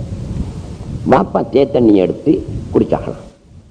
குடிச்சிட்டு இந்த முட்டாசி அவ்வளவையின் தாளில் சுற்றி தாயராலுமே தாயறிஞ்சவா இந்த முட்டாசி அப்படியே கொண்டு போய் ஒரு மடு ஒன்றை தோண்டி அதுக்குள்ளே வச்சு மூடி போட்டு வா, அடையாளம் ஒன்றை வச்சுக்க, 3 மாசத்துக்கு பிறகு நான் அதை தோண்டி தாண்டுன்னு கேட்பேன் சொன்னாலாம். தாயராலிமி யோசனை பண்ணாராம், என்னடா இது முட்டாசி, நல்ல முட்டாசி தானே, வெள்ள முட்டாசி, ஆலிமு என்ன செய்கிறாரு, புதைச்சிட்டு வர சொல்கிறாரு என்று இவருக்கும் சந்தேகம். அதோட ஒரு மடு ஒன்றை தோண்டி இவர் தாயராலிமு புதைச்சி போட்டு விட்டுட்டாரு. விட்டு 3 மாசமா போச்சு, தாயராலிமும் மறந்து போயிட்டாரு. நரிக்கிற ஹயாத்தோட போய் கேட்டு பாருங்க. வாப்பா சரியா கணக்கு வச்சிருந்து 3 மாசத்தையால தாயரு இங்க வா முட்டாசி அந்த ஞாபகம் இருக்கா, உங்க அலிமோ ஞாபகம் நான் மறந்த மாதிரி இப்போ நீங்கள் கேட்க தான் ஞாபகம் இருக்குது, அதை போய் தோண்டி எடுத்துக்கிட்டு வா. வெள்ளை முட்டாசை மண்ணுக்கு வச்சா தம்பி எத்தனை நாளைக்கு இருக்கும், 2 நாள் இருக்கும், அதில் 3 நாள் இருக்கும், மரம் பூச்சி திண்டுக்கிறது நாசமாக போயிடுச்சு. 3 மாசத்துக்கு பிறகு அந்த இடத்தை தோண்டினாராம். வெள்ளை கூட மாறாமல் அத்தனை முட்டாசா இருந்துச்சான். தாயராலி தோண்டி அதிசயமா எடுத்து கொண்டு வாப்பாட்ட கொடுத்தாலாம். இந்த அரிக்காலிமு பாப்பா பார்த்துட்டு சொன்னாலாம் தாயராலிமுகிட்ட, தாயரு இந்த முட்டாசை புதைச்சிச்சா 3 மாசத்துல இருக்க மாட்டான், இருக்காதுடா. என்னன்னு தெரியுமா, இந்த முட்டாசில சூனியம் செஞ்சு எனக்கு தந்தது, அதனால நான் அதை சாப்பிடாம உனக்கிட்ட புதைச்சி வச்சு போட்டு இதில் உண்மையை காட்ட வேணும்ங்கிறதுக்காக வேண்டி நான் உனக்கிட்ட தந்து புதைக்க சொன்னேன், பாத்தியா ரெண்டதை எடுத்து காட்டினார்களா. இதுவும் என்னுடைய கல்வியில் எப்பயும் இருந்து வார ஒரு விஷயம். அது வந்து நம்ம ஜாக்கிரதையாக தான் நடந்துக்கிறது. அப்போ இவன் இப்படி பல தடவை 25 மேலே இப்படி சாமான்லாம் தந்திருக்கான். இது எல்லாத்தையும் இவன் சொல்லுவான், எங்கள் உம்மா செஞ்சே தான் சொல்லுவான். காகக்கடை சகைப்பு கரத்தால் ஒரு 20 நாள் வரைக்கும் தேங்குழல் ஒரு ரவுண்ட் ஒரு இது ஒன்று வளையல் ஒன்று கொண்டு வந்து இந்த பேரவைக்குள்ளாம் நிற்கான். அப்போ நான் போனோடனே தந்தா எடுத்துங்க மௌலியந்து, நான் தான் சொன்னீங்க நீ தாரோன்னு நான் சாப்பிட மாட்டேன், என்னத்துக்கு நீ தாரா, இது எங்கள் உம்மா உங்களுக்கு நேர்ந்து சுட்டேன், அப்போ நீங்கள் திண்டு தான் ஆகணும்னான். நெண்டு நேர்த்தி கடனை நான் திங்க மாட்டேன் தம்பி, நீ என்ன தானே செய்யன்னு விட்டு நான் ஆஃபீஸுக்கு வந்துட்டேன். ஆஃபீஸுக்குள்ளே வந்துருக்கேன். ஆஃபீஸுக்குள்ளே வந்தாங்க கொண்டு விட்டு வந்து மௌலவி நீங்கள் எப்படி என்னாலும் திங்கத்தான் பண்ணணும்னு இந்த மேசையில் வச்சான். சரி வச்சுட்டு போ என்று சொல்லி போட்டு நான் பிறகு அதை எடுத்து நான் எரிஞ்சிட்டேன், நான் சாப்பிடல. இதுக்கு பிறகு இதெல்லாம் சந்தேகத்தின் பேரெல்லாம் நான் நடந்துக்கிட்டு வாரேன். இதுக்கு பிறகு ஒரு நாள் வந்து இந்த மேசைக்கு பக்கத்தில் உட்காந்து சொன்னான், நான் உங்களுக்கு ஒரு சாமான் தருவேன் அப்படி சொன்னான். இந்த ரகசியமாக சொன்னான், நான் உங்களுக்கு ஒரு சாமான் தருவேன். சொன்ன பாணியில் எனக்கு எப்படி வழங்கிச்சேன்டா, இன்னமும் இதுகளை தரப்போறானாக்கும் அப்படிதான் சொன்னான். சாமான் தருவேன், நல்லதா போச்சு, நாம் எடுத்துக்குவோம் எண்ணத்தில். என்ன சாமான்னு கேட்டேன். அது ஒரு சாமான் சரிடா, அது என்ன சாமான் சொல்ல தார நேரத்தில் இப்ப சொல்லிக்கேண்டா இந்த மன நிம்மதி அடையட்டும். இல்லை அது ஒரு சாமான். அப்ப திருப்பி கேட்டேன், திங்கிற சாமானா வேற இந்த ஐட்டமானு கேட்டேன். திங்கிற சாமான்னு சொன்னான். திங்கிற சாமான என்ன இப்படி பெரிய ரகசியமா சொல்றா நீ? இப்ப எத்தனையோ தந்துகிட்டு தான் இருக்கா, அது மாதிரி கொண்டாந்து தரலாம் தானே, ஏன் அப்படி சொல்றான்னு கேட்டேன். இல்லை அது முக்கியமான ஒரு சாமான், நான் தருவேன். என்னன்னு சொல்ல மாட்டியா? இல்லை நான் சொல்ல மாட்டேன், அது தார டைமுக்கு தருவேன். சரித்தா நான் விட்டுட்டேன். விட்டு போட்டு நான் எதிர்பார்த்துக்கிட்டே இருக்கேன், இவன் என்ன சாமான் நமக்கு தரப்பறான்னு இருக்கேன். அவன் கடைசி வரைக்கும் அந்த சாமான் எனக்கு தர. அப்படி இருக்கும்போது எந்த ஆஃபீஸுக்குள்ள இதெல்லாம் இவன்ல எனக்கு ஏற்பட்ட அந்த சந்தேகம். எந்த ஆஃபீஸுக்குள்ள அவன் வந்த புதுசில் ஆட்கள் பேசிட்டு கூட வருவான் கூடுதலாக. பிறகு ஒரு 2 மாதம் போனத்திலிருந்து ஆக்கள் அறைக்குள்ள வாரத்தை குறைச்சி நான் தனியறிக்குள்ள மட்டும்தான் அவன் வருவான். வந்து கதிரையில் உட்காந்துக்கிட்டு பல இடங்கள்லையும் அவன் பார்ப்பான். நான் அவனை கவனிக்காத ஆள் மாதிரி, நான் எழுதுற ஆள் மாதிரி இருந்துக்கிட்டு நான் மப்புலியில் கண்ணாத்தான் இருக்கிறேன். அவன் பார்ப்பான் பல இடங்கள்லையும் இருந்து போட்டு அவனோட பாட்டுக்கு அவன் போயிடுவான். இதுவும் சந்தேகம். பிறகு அந்த சந்தேகத்தை அவன் வலுப்படுத்த தொடர ஆரம்பிச்சுட்டான். எனக்கு வளர ஆரம்பிச்சுட்டு என்ன காலையில் வந்தோன்னு கேட்பான், இன்றைக்கு நீங்கள் வளர்க்க போறையா மௌலவின்னு கேட்பான். பின்னேரம் ஏன் கேட்கா? இல்லை நீங்கள் போகிறேன்னா நானும் பாரத்துக்கு தான் கேட்கணும்னு சொல்லுவான். எனக்கு சொல்லல தம்பி, பின்னேரம் என்னென்ன வேலை வருது தெரியா, வசதி இருந்தால் போவேன், இல்லாட்டி போக மாட்டேன்னு சொல்லுவேன். சில நாளையில் வந்து கேட்பான், இன்றைக்கு உங்களுக்கு எங்கேயும் பால் சாப்பாடு இருக்கான்னு கேட்பான். அதாவது எனக்கு எங்கேயும் பால் சாப்பாடு இருக்கேன் அறிஞ்சிக்கிட்டா அதை அவன் அறிஞ்சிக்கிறான், இவடத்தை தெரிஞ்சுக்கிறான். எப்படியோ இவடத்தை நிற்கிறவன் தானே புரிஞ்சுக்கிறான். ஏண்டா கேட்கா? இல்லை பால் சாப்பாட்டுக்கு போகிறேன்னா நானும் பாரத்துக்கு தான் கேட்கேன் அப்படின்னு சொல்லுவான். நான் போகிறத பற்றி இப்போ எனக்கு சொல்லல, அவசியம் என்ன போவேன், இல்லாட்டி நான் போக மாட்டேன் தம்பி. இவனுக்கு நான் எந்த புடியும் கொடுக்காம சொல். இதுக்கும் சந்தேகம். பிறகு அவன் இன்னும் அந்த சந்தேகத்தை வளர்த்தான். எப்படின்னா, நான் போகிற வார நேரங்களில் இவன் ஒளிச்சினுண்டே என்ன பார்க்க ஆரம்பித்தான். உதாரணமாக நான் அந்த ரோட்டால் போகிறேன்னா அவன் இந்த தூணுக்கு மறையணுண்டு என்ன இப்படி நோட் பண்ண ஆரம்பித்தான். ஏன் இவன் ஒளிச்சு பார்க்கணும்? என்ன இந்த 2-2.5 மாதமாச்சு வந்து ஏன் ஒளிச்சு பார்க்கல? இப்போ புதுசாக என்ன ஒளிச்சு பார்க்குற என்ற ஒரு சந்தேகம் எனக்கு. பல தடவை அப்படி பார்த்தத்தை நான் என்ன செஞ்சிருக்கிறேன். அந்த ரோட்டால் போய் அந்த குரோஸ் ஒழுங்கையால் நான் போனேன்டா, இங்கே நிற்கிறவன் திடீர்னு ஒன்று ஓடியாந்து இந்த தூணில் நின்று அந்த வழியால் என்ன பார்ப்பான். பல தடவை இந்த முகத்தை கண்டிருக்கேன். நான் இவன் நான் மனசில் நினச்சிக்கிட்டு மஜீத் மௌலியை கூப்பிட்டு சொன்னேன், ஒரு மாதம் இருக்கும். இவரில் எனக்கு சந்தேகம் வந்து முத்தி போச்சு சந்தேகம். திடீரென்று என்ன செய்கிறான்னு எனக்கு தெரியாது.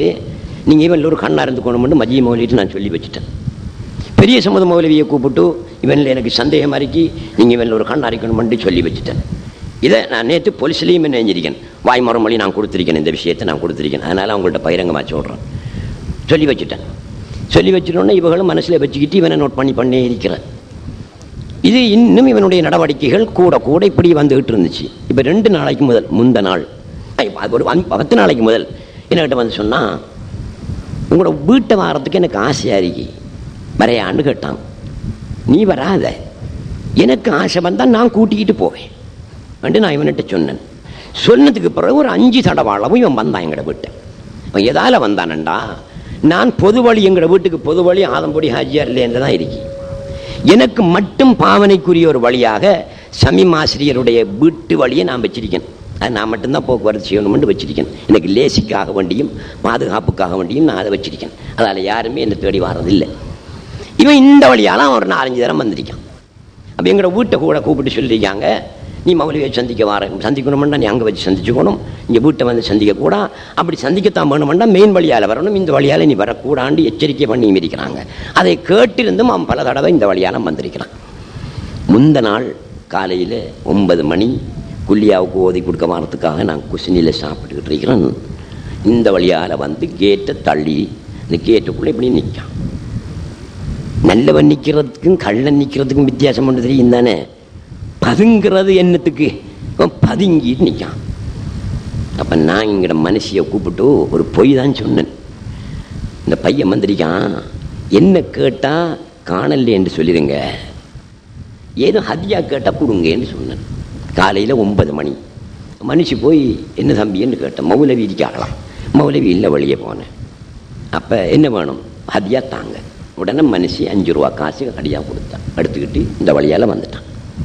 இவன் வந்த உடனே இவன் எங்கே போகிறாங்கிறத பார்க்கணுமெண்டு நான் உடனே சாப்பிட்டேன். அவசரமாக சாப்பிட்டு முடிச்சுட்டு உடனே புறப்பட்டு வந்து இந்த ஏரியா முழுக்க பார்த்தேன். பள்ளிவாசல், குல்லியா, அந்த பள்ளிவாசல், மந்தால எல்லா இடம் ஒரு இடமா அவனை காணல். எங்கேயும் ஒழிச்சு இன்னுண்டானா அல்லது எங்கேயும் பெய்த்தானா எனக்கு தெரியும். பெரிய சந்தேகமாக போச்சு. பகல் 11 மணியிலிருந்து நான் 12-12:15 மட்டும் ஓதி கொடுக்குற வழக்கம் இந்த குல்லியாவில். முந்த நாள் ஓதி கொடுக்குற ரொம்ப லேட்டாக போச்சு. 11 மணிக்கு வந்தேன்னா 12:45 வரைக்கும் ஓதி கொடுத்தேன். வளமைக்கு மாற்றமாக ஓதி கொடுத்துட்டு கோரத்தொழுவம் பள்ளிக்கு போனேன். கோரத்தொழுது முடிஞ்சு, ஜமாத்து முடிஞ்சு, கரைஞ்சி போகிறாங்க ஆக்கள். உள் பள்ளிக்கு ஒரு 2-3 பேர் தொழுது விட்டுருக்காங்க. நானும் உள் பள்ளிக்கு போய் தொழுதேன். சரியா 1:30 1:30 மட்டுக்கு நான் தொழுதுட்டு ஓதுறத்தை ஓதிக்கிட்டு பள்ளி படியில் மாறன். இவன் படியில் நிற்கான். என்ன கண்ட உடனே பழமையாக சிரிச்சு கதைக்கிறவன் உடனே ரோட்டுக்கு போனான். என்னை கண்ட உடனே ரோட்டுக்கு போனான். ரோட்டுக்கு போய் 2 பக்கமும் பார்த்து இந்த பக்கம் இப்படி எண்ணான். என்னமோ என்னது இப்படி செய்கிறான், பழமைக்கு மாற்ற மாதிரிக்குதே. அப்போ நாம் இவிடத்தை நிற்கப்படா அன்றே கூட கல்பில் ஒரு எண்ணம் கொண்டு வந்துச்சு. அவசரமாக நான் மூட்டை போயிடுவோம்ட்டு உடனே நான் இந்த வழியால் பழமையாக போகிற வழியால் நான் அவசரமாக வீட்டை போயிட்டு ஷர்ட்டை கலத்தி கொள்கைண்டு நிற்கிறேன். அந்த வழியால் வந்துட்டான். அவ்வளோ அவசரமாக வர இயலாம். ஒரு பைஸ்கெல்லில் வந்தால் தான் வரலாம். ஆனால் அவன் இப்படி வந்தானே எனக்கு தெரியும். அந்த வழியால் வந்து கேட்டுக்கு வெளியே நிற்கான். அப்போ நான் எங்களை விட்டுருந்த ஒரு பையனை கூப்பிட்டு சொன்னேன். அந்த பையன் வந்து நிற்கான் கேட்டுக்கு வெளியே. நான் பார்த்துக்கிட்டு இருக்கேன், ஜன்னலால் பார்த்துக்கிட்டு இருக்கேன். அவன் என்ன காணலை. அவன் வந்திருக்கான். மௌலவி எங்கே என்று கேட்டால் காணலை என்று சொல்லு, சாப்பாட்டுக்கு போனேன் என்று சொல்லு, என்னமோ கேட்டால் கொடுங்க அந்த பையன்கிட்ட சொன்னேன். அந்த பையன் போய் என்னன்னு கேட்டான். மௌலவி இருக்காளான்னு கேட்டான். மௌலவி இல்லை. எங்கே போனேன்? மௌலவி சாப்பாட்டுக்கு போனேன். எங்கே சாப்பாட்டுக்கு போனேன்? அது தெரியான்னு சொன்னான். இல்லை, இப்போ தானே மௌலவி அந்த வழியால் வந்தார் அவன் திருப்பி சொல்கிறான். அந்த பையன் சொன்னான், இல்லை இங்கே வரல அண்ணா. அதோட இவன் 2 நிமிஷம் எடுத்துன்ட்டு போயிட்டான். போய் நான் பார்த்துக்கிட்டு இருக்கிறேன். அவன் போய் அதே நிமிஷம், ஒரு 1/2 நிமிஷம் அல்லது 1 நிமிஷம் இருக்கும், ஒரு பொம்பளை வாரான். இப்போ நான் பார்த்துக்கிட்டு இருக்கிறேன். நீங்கள் அந்த இரும்பு கேட்டுக்கு ஒரு பூட்டொண்டு போட்டிருக்கோம். அந்த பூட்டு நசிக்கிறது இல்லை, சும்மா கொழுகித்தான் வைக்கிறது. மிச்சம் நெருங்கி நாக்கள்ண்டா தான் அதை கலட்டிக்கிட்டு வருவாங்க, வேறு யாரும் உள்ளே வர மாட்டாங்க. இந்த பொம்பளை வந்து அந்த பூட்டை கலத்தி கேட்டை விரித்து உள்ளே வாரான். வந்து எங்களோட அந்த பிளேட்டுகள் இப்படி நிற்கா, ஒரு அபாயா போட்டிருக்கா, ஒரு பர்தா ஒன்று இப்படி போட்டு விடத்த ஒரு பின் அடிச்சிருக்கு, முகம் மட்டும் தெரியுது, கையில் ஒரு பேக். இப்போ நான் இவனை கூப்பிட்டு எங்கிட்ட இந்த பூட்டை பையன் கூப்பிட்டு, ஒரு பொம்பளை வந்து நிற்கிறா, என்ன கேட்டால் காணலேன்னு சொல்லு, சாப்பாட்டுக்கு போனேன்னு சொல்லிடு வேண்டான். அதே மாதிரி அவன் போய் என்னன்னு கேட்டான். மௌலவி எங்கே? மௌலவி சாப்பாட்டுக்கு போனேன். எங்கே போனேன் சாப்பாட்டுக்கு? அது தெரியா. இல்லை, இப்போ தானே மௌலவி வீட்டை வந்தார், கதவை திறந்துடு, ரொம்ப வருத்தத்தில் வந்திருக்கேன், எனக்கு சரியான வருத்தம் மாதிரிக்கு, கொஞ்சம் தண்ணி ஓதிக்கொள்ளணும் வந்து அவள் சொல்கிறாள். நான் கேட்டுக்கிட்டு நிற்கேன், பார்த்துக்கிட்டு நிற்கேன். இவன் சொன்னான், இல்லை மௌலவி, நான் எப்படி துறக்கிற மௌலவி இல்லைன்னு திருப்பி சொன்னான். அதுக்கிடையில் என்னுடைய மனைவி ஜன்னலால் அந்த பெண்ணை பார்த்துட்டு அவைக்கு ஒரு அனுதாபம் வந்துட்டு போல இருக்கே, என்கிட்ட ஓடி வந்து சொல்கிறா, வெளியூர் பொம்பளை போல விளங்குது, பேக்கோட வந்திருக்கா, இன்னும் அவசர தேவைகளின் ஏரியான்னு சொன்னான். அண்டா என்ன திறந்து நம்ம உதவிகண்டா செய்வோமாண்ட மாதிரி. வெளியூர் ரெண்டாலும் சரி தான், வெளிநாடுண்டாலும் சரி தான், கதவை திறக்கிற வேலை வானாது, ஃபாரூக் மௌலவிர விஷயம் ஞாபகம் இருக்கி அண்டு நான் மனசுக்கிட்ட சொல்லிட்டு நின்றன். அந்த பொம்பளை ஒரு 2 நிமிஷம் அப்படியே நின்றுட்டு போயிட்டேன். இது நடந்தது இப்போ 1:30 மணி, 1:35, 1:40 உள்ளதான் இது நடக்குது. நான் சாப்பிட்டு படுத்துட்டேன். அசர் ஜமாத்துக்கு வந்துட்டேன். சரியா 4 மணிக்கு பள்ளிக்கு வந்துட்டேன். அசர் தொழுவிட்டு வெளியில் இறங்கும்போது இந்த பையன் அவர் பையன் அந்த படியில் நிற்கான். அப்போ தம்பி, இன்றைக்கு காலையில் ஒரு 9 மணி மட்டும் நீ வீட்டை வந்தியான்னு கேட்டேன். இல்லை மௌலவி, நான் வரலன்னா. ஒரு 1:30 மணி மட்டும் வீட்டை வந்தியா நீ என்று கேட்டேன். இல்லை வரல மௌலவி அண்ணா. எப்படி இல்லைங்கிற? நான் தான் காலையில் 9 மணி வந்தத என்ற கண்ணால் கண்டான், 1:30 மணிக்கு வந்ததையும் என்ற கண்ணால் நான் தான் கண்டேன்.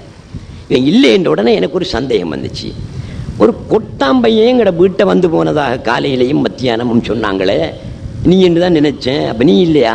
இல்லை மொழி, நான் வரல என்ற உடனே எனக்கு கோவம் வந்து ஒரு தூஷணம் உண்ட சொல்லி, நாயே வந்தவனுக்கு தங்குறதுக்கு இடம் தந்து, உடுப்பு தந்து, சாப்பாடு தந்து, பணம் தந்து உதவி செய்யக்கூடிய என்கிட்ட ஏண்டா நீ போய் சொல்றா? ஏன் போய் சொல்லணும்? அதுக்கு நியாயத்தை சொல்லு. நீ காலையில் 9 மணிக்கு வந்தத்த என்ற மனுஷி நான் இல்லை என்று சொல்லி போட்டவனுக்கு அதிக தந்தத்தை என்ற கண்ணால் நான் கண்டவன். 1:30 மணிக்கு வந்து அதான் நான் கண்ணால் கண்டவன். ஏன் நீ போய் சொல்றான்னு கேட்டு உரைக்கின உடனே மெய்தாமவலே வந்ததான். ஏன் போய் சொன்னேன்னு கேட்டதுக்கு நான் மறந்து போயிட்டேன், அயத்து போய்த்தேன். பகல் 1:30 மணிக்கு நடந்ததை 4:30 மணிக்கு நீ எப்படி ஆயிருக்கிற? 10 வருஷத்துக்கு முன்னால நடந்த சம்பவம் இப்ப நான் ஞாபகத்தில் இருக்கேன் நமக்கு. ஏண்டா நீ இப்படி இஹ்லாஸ் இல்லாம இருக்காய்? இப்ப நான் சொல்றேன் அவன்கிட்ட, நான் உனக்கு இந்த கல்யாணம் உண்டு இந்த காத்தாங்குடியில முடிச்சு தருவோம் எண்ணம் வச்சிருந்த ஆள், இப்ப எனக்கு ஒன்னும் இல்லை, இஹ்லாஸ் இல்லாம போச்சு. ஒரு இஹ்லாஸ் உள்ள ஆளா எனக்கு தெரியல. ஆகவே இதுக்கு பிறகு நான் ஒன்னும் நம்ப மாட்டேன் என்று சொல்லி போட்டு திருப்பி கேட்கன். நீ வந்து 1:30 மணிக்கு வந்து போகக்குள்ள அதே நிமிஷத்தில் ஒரு பரதா போட்ட அப்பா போட்டு ஒரு பொம்பளை வந்தாலே கையில் பேக்கோட நீ கண்டையான்னு கேட்டேன். நான் காணலேன்ட்டான்.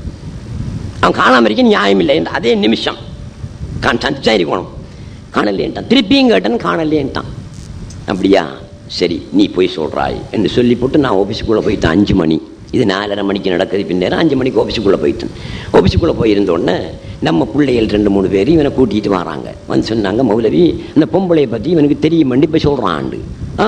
தெரியுமாடான்னு கேட்டேன். ஓ தெரியுமாட்டான். அப்போ வா தெரி விஷயத்தை சொல்லுவேன்னு கேட்டேன். அப்போ சொன்னான், காலையில் 9 மணிக்கு மௌலவி 2 பேர் ஆக்கள் விடுத்த பள்ளி அடிய வந்தாங்க. ஒரு ஆள் ஆம்பளை, ஒரு ஆள் பொம்பளை. அந்த ஆம்பளை எனக்கு காசு தருவார் அடிக்கடி. அவர் மெயின் ரோட்டில் ஒரு புடவை கடை வச்சிருக்காரு. ஒரு பொடியான ஆள், அரக்கை ஷர்ட் போடுவார். அரக்கை ஷர்ட்னா ஃபிட்டாக தான் போடுவார். சுருண்ட முடி ஆள். எனக்கு ஒரு நாளைக்கு 50 ரூபா தருவார், 100 ரூபா தருவார். இதுவரைக்கும் மொத்தமாக ஒரு 7500 ரூபா காசும் தந்திருக்காரு. ஒரு தரம் 4000 ரூபா தந்திருக்காரு, ஒரு தரம் 2500 ரூபா தந்திருக்காரு, ஒரு தரம் 1500 ரூபா தந்திருக்காரு. அதாவது மொத்தமாக 7500 ரூபா தந்திருக்காரு. அதை நான் எங்கள் உமாவுக்கு கொடுத்துருக்கேன். ஒவ்வொரு நாளும் 50-100 ரூபாயும் தருவார். அவர் வந்து என்கிட்ட சொன்னார், ஒரு பொம்பளையோட ரவுஃப் மௌலவி ஊட்டரிக்கிறாண்டு இந்த வழியால் போய் பார்த்துட்டு வாண்டு சொன்னார். நான் எனக்கு 7 ஆண்டு சொன்னேன், டேய் காசு தரமாட்டேன், தந்த காசையெல்லாம் வாங்கி எடுப்பேன்னு சொன்னார். அப்போ நான் உடனே அப்போ பார்த்துட்டு வரலன்ட்டு தான் உங்களோட விட்ட காலையில் நான் 9 மணிக்கு வந்தேன். நீங்கள் இல்லைன்னு சொன்னாங்க. அதை வந்து நான் அவர்கிட்ட சொன்னேன். அவங்க சொன்னாங்க 1:30 மணிக்கு நாங்கள் விடத்த வருவோம், ரவுஃப் மௌலவி எங்கே இருக்காரு, எப்படி எங்கே போகிறாருன்றதை கொஞ்சம் கவனித்து வைக்கணும்னு சொல்லிட்டு போனாங்க. நீங்கள் தொழுதுட்டு வரும்போது 1:30 மணி, நீங்கள் வந்த உடனே நான் ரோட்டுக்கு வந்து திரும்பி பார்த்தேன். அவங்க அந்த சந்தியில் நின்றாங்க. அப்போ மௌலவி இந்த வீட்டை போகிறாருன்னு நான் ஒரு சிக்னல் கொடுத்த மெய்தான். நீங்கள் போனதுக்கு பிறகு என்னவோ கூப்பிட்டாங்க. நான் போய் என்னன்னு கேட்டேன். ரவுஃப் மௌலவியோட வீட்டை நீ இப்போ போ, கூப்பிடு, அவள் கதவை திறப்பாங்க, அதுக்கு பின்னால் நாங்கள் வருவோம்னு சொன்னாங்க. இப்போ நான் சொன்னேன், எனக்கு கேளான்னு சொன்னேன்.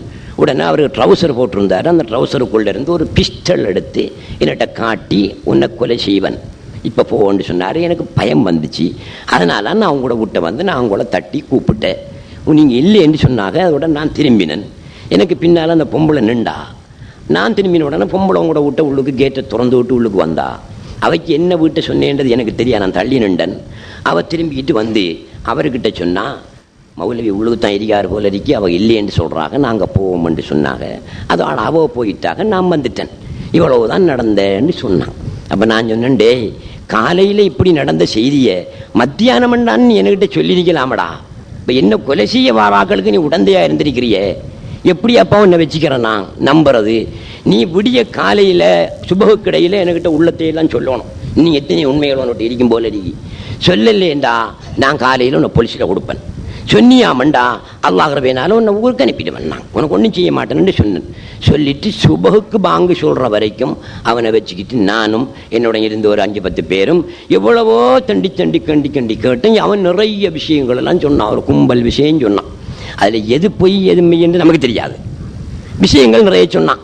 ஆனால் இந்த விஷயத்தில் மாற்றம் இல்லை. இப்போ வீட்டை தேடி வந்த இந்த ஆள் வந்தது, இந்த பொம்பளை வந்தது, பிஸ்டல் எடுத்து, அதில் எல்லாம் மாற்றம் சொல்கிறான். இல்லை, மற்ற கதைகள் எத்தனையோ மாற்றி மாற்றியெல்லாம் கதைக்கான்.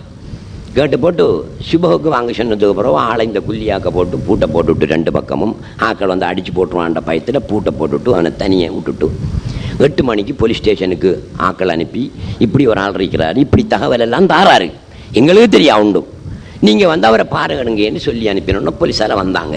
என்ன நடந்த மௌலவி என்னிட்ட கேட்டாங்க. 3 மணித்தியால் நான் வாய் மறுமொழி கொடுத்தேன். எல்லாத்தையும் எழுதி எடுத்து போலீஸால் என்கிட்ட கையப்பவும் வாங்கி எடுத்துக்கிட்டு அந்த பையனையும் கூட்டிகிட்டு போலீஸுக்கு போயிட்டாங்க நேற்று. அதுக்கு பிறகு பல நிகழ்ச்சிகள் எல்லாம் நடந்திருக்கி. இதுவரைக்கும் பல விசாரணைகளும் நடந்துகிட்டு இருக்கி. இதில் உண்மை பொய் எதுங்கிறது எனக்கு தெரியாது. நான் போலீஸுக்கிட்ட இன்னார் தான் எனக்கு சந்தேகம், இன்னார் தான் செய்திருப்பா, இன்னார் தான் என்று நான் பாய் துறந்து யாரையும் சொல்லவும் இல்லை. இது கால வரைக்கும் நான் சொல்லலை. இந்த மார்க்க பிரச்சனை ஏற்பட்ட காலத்திலிருந்து 20 வருஷமாச்சு எத்தனையோ பிரச்சனைகள் வந்திருக்கு. போலீஸார் எப்படியோ எல்லாம் வந்து என்கிட்ட கேட்டிருக்கிறாங்க. ஃபாரூக் மௌலவி கொலை செய்யப்பட்ட நேரத்தில் கூட என்கிட்ட உங்களுடைய யாருக்கு சந்தேகம் என்று கூட கேட்டிருக்காங்க. நான் சந்தேகப்படுறதுக்கு யாரும் இல்லை.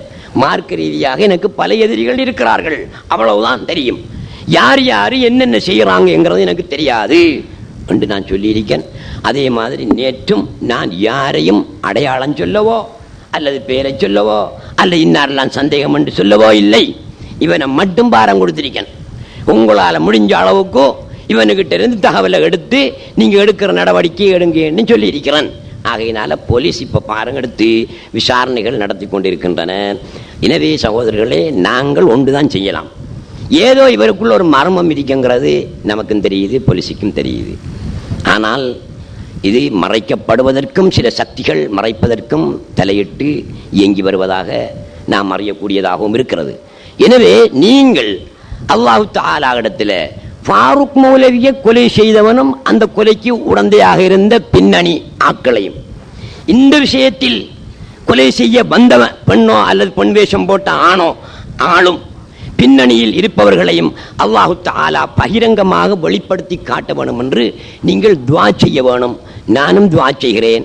இதை தவிர வேறு அநீதியான, அதாவது குர்ஆன் ஹதீஸுக்கு முரணான எந்த ஒரு நடவடிக்கைக்கும், இஸ்லாத்துக்கு விரோதமான எந்த ஒரு நடவடிக்கையிலையும் நாங்கள் இதுவரை வரை இறங்கவும் இல்லை, நாங்கள் இறங்கவும் மாட்டோம். அல்லாஹ்விடத்திலே துஆ செய்து வெளிப்படுத்தி காட்டித்தரும்படி தான் கேட்போம். அதையே நீங்களும் செய்ய வேணும் என்று கேட்டு முடித்துக் கொள்கிறேன். இதை நான் சொன்ன எண்ணத்துக்கு இந்த உண்மையை நீங்க தெரிஞ்சாதான் உள்ள படி கதைப்பீங்க. இல்லாட்டி பலரும் பல சொல்ல கேட்டு சும்மா கதைகளை எல்லாம் நீங்க பரப்பலாம், அல்லது பலர் உங்கள்கிட்ட வந்து வீணான தவறான கருத்துக்களை தரலாம்.